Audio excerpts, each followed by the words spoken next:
Specialist होते. माझ्या एका डोळ्याचं आणि विशेषतः एका डोळ्याचं कॅटरॅक्टचं ऑपरेशन झालं. त्यावेळेला ते पूर्वीची गोष्ट, त्यावेळेस एवढं काही मॉडर्नाइज नव्हतं. तर ती काळा चष्मा तो बाबर बिगर होता आणि मैदानात बसणार हे आपल्याला ते चष्मा काढू नका म्हणून सांगितलं. त्यामुळे ते प्रवचन 18 दिवस झालं, खूप उत्तम झालं. तरी पण ते तितकं ते भावलं नाही.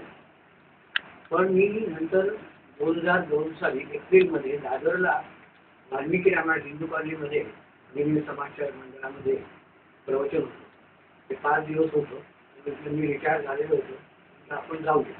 मी ठाण्याहून जायचो वाल्मिकी रामायण. तिथे त्यांनी भक्तिकोश असे एवढे जाडी पुस्तकं आहेत. हे 6 पुस्तकं आहेत. त्यातली त्यावेळेला 2च प्रकाशित झाले होते. अजून 3 पुस्तकं प्रकाशित होते, जायचे होते. 6वं नंतर ॲडिशनल केलं होतं. तर हे भक्तिकोश, त्यांनी त्या भक्तिकोशाची माहिती दिली, त्यात काय कसं आहे. आणि हे भक्तिकोश भारताच्या प्रत्येक हिंदूंच्या घराघरात पोहोचले पाहिजे असं त्यांनी एक तळमळ व्यक्त केली. तर ते वाक्य मी उचललं. म्हणजे आपण आता रिटायर झालेलो आहोत, तर आपण आणि त्या भक्तिकोशांची किंमत त्यावेळेला 5,000 होती. तर म्हणजे आपण हे 11 ग्रंथ विकू, म्हणजे लोकांच्या घरी पोहोचू. तर 5,000 रुपये आणि धार्मिक पुस्तकावर महाराष्ट्रीय लोकांकडनं काढणं फार कठीण आहे. कारण लोक क्रिकेटची तिकीट देतात, नाटक सिनेमे पाहतात, पुस्तकांवर खर्च करायला तयार नसतात. तरी म्हटलं आपण वेळेचं बंधन घेत नाही, पण आपण 11 खटपट करू. तर मी 25 जूनला माझा वाढदिवस असतो.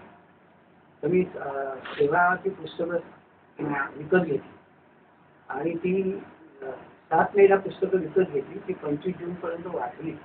जरा लोकांना काय सांगता येईल त्याचे अशा नोट्स काढल्या आणि सुरुवात केली कार्यक्रमात. 28 जूनला मला पहिला मेंबर मिळाला आणि योगायोगाने त्याचं नाव नेमकं भगवान होतं.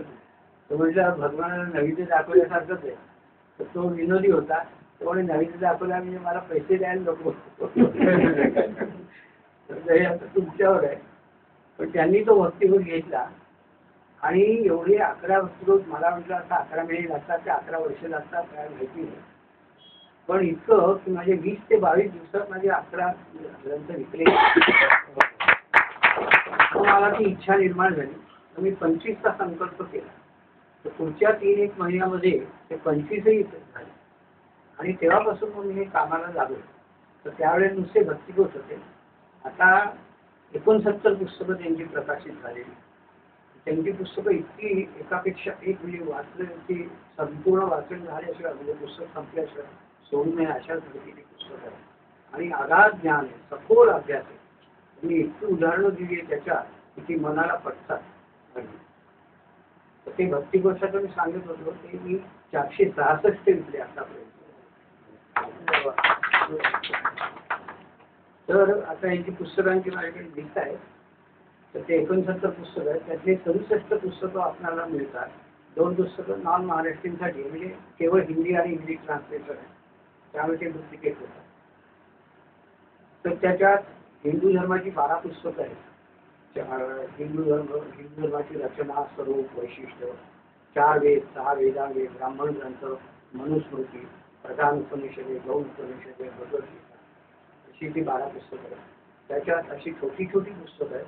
पण संपूर्ण हिंदू धर्माची, हिंदू धर्म म्हणजे काय आपल्याला जर विचारलं तर असे 10-15 ओळी सांगा म्हटलं, लिहा म्हटलं तर लिहायला अवघड जातं. आणि पुस्तकं वाचली तर आपल्याला बरीचशी कल्पना येते. नंतर गणपती अथर्वशीर्षाचं पुस्तक आहे. आणि गणपती अथर्वशीर्षाचं बरंच हे निघालेलं आहे की लोक आजारावर्तना करतात, गणपती उत्सवात इकडे तिकडे करतात.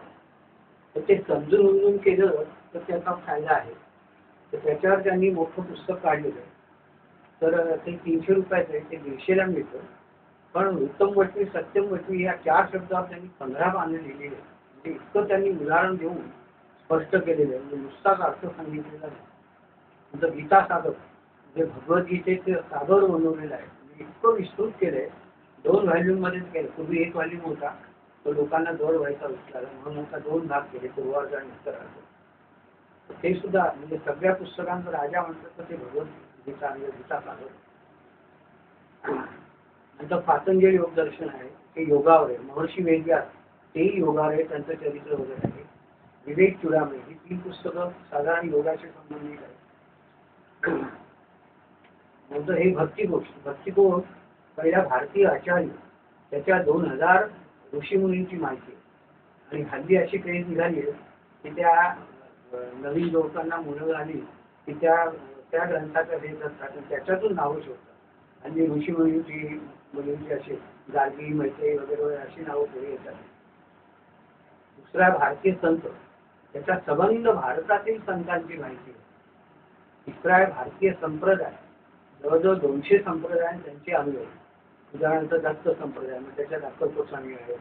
राम संप्रदाय, त्याच्यात गजानन महाराज, वारकरी संप्रदाय, सखाराम महाराज वगैरे असे जवळजवळ 200 संप्रदाय. ते संप्रदाय म्हणजे काय, त्या संप्रदायाची माहिती, उद्दिष्ट वगैरे आणि त्यांचे अनुयायी त्यांची माहिती फोटो वगैरे आहे. चौथा म्हणजे भारतीय उपासना, तो मिसलेले ग्रंथ आहे की त्याच्यात जे काही राहिलेलं आहे ते त्याच्यात सगळं आहे. म्हणजे उदाहरणार्थ 16 संस्कारांची माहिती आहे. हिंदू धर्माबद्दल 60-65 पानं दिलेली आहे. असे वेगवेगळे त्याच्यात विषय अंतर्भूत केलेले. पाचवा म्हणजे भारतीय तीर्थक्षेत्र आणि मंदिर, तर ते संबंध भारतातील जास्तीत जास्त मंदिरे त्याच्यात घातलेली आहे. तर ते जेवढ्याचं म्हणजे त्याचं महत्त्व, त्याच्या आजूबाजूचा परिसर काय बघण्यासारखं आहे, ते कधी बांधलं, काय बांधलं त्याची माहिती, तिथे जायचं कसं, रेल्वे रूट, विमान रूट, बस रूट त्याची माहिती, पुन्हा तिथे गरिबांना राहण्यासाठी धर्मशाळा वगैरे अशी सोय आहे का, श्रीमंतांना राहण्यासाठी 3 स्टार 5 स्टार अशी सगळी माहिती दिली आहे. म्हणजे आता तुम्ही समजा कर्नाटकला एखाद्या मंदिरात जायचं असेल तर तेवढ्या पोर्शनचा झेरॉक्स काढून दिलं